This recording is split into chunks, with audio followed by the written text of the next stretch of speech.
In the heart of a vast Luo kingdom, nestled along the shores of Lake Victoria, lived a beautiful maiden named Achieng. She was known not only for her beauty but also for her enchanting voice that could calm storms and make even the elders pause in admiration. Her heart, however, belonged to Odongo, a brave fisherman whose strength in the waters was unmatched. Odongo and Achieng had loved each other since childhood, and they had sworn to be together. But fate had other plans. The conflict, tradition versus love. The chief of the land, Ruth Ogango, had a son, Omalo, who was arrogant and spoiled by power. He had set his eyes on Achieng and demanded her hand in marriage.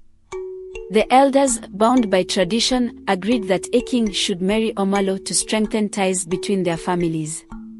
Odongo, though heartbroken, refused to accept this fate.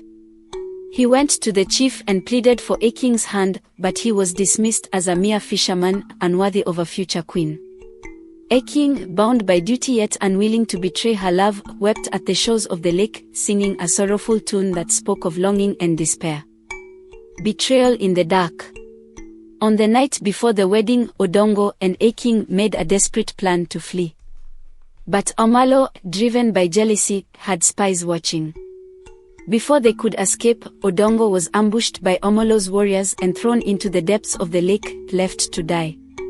Achieng was forced into marriage, her heart broken, her voice silenced. But the gods had seen the injustice. Redemption, the voice of the lake.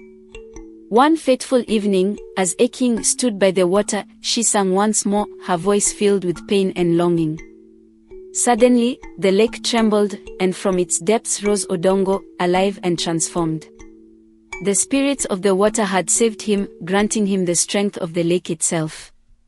With the power of the gods, Odongo challenged Omalo to a duel before the elders. The fight was fierce, but in the end, Odongo emerged victorious. Omalo, ashamed and defeated, was exiled from the land.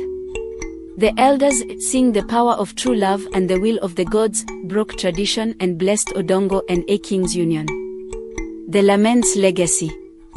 To this day, it is said that when the wind sings across Lake Victoria, it carries Achieng's lament, a reminder that love, when true, cannot be silenced by tradition, betrayal, or even death.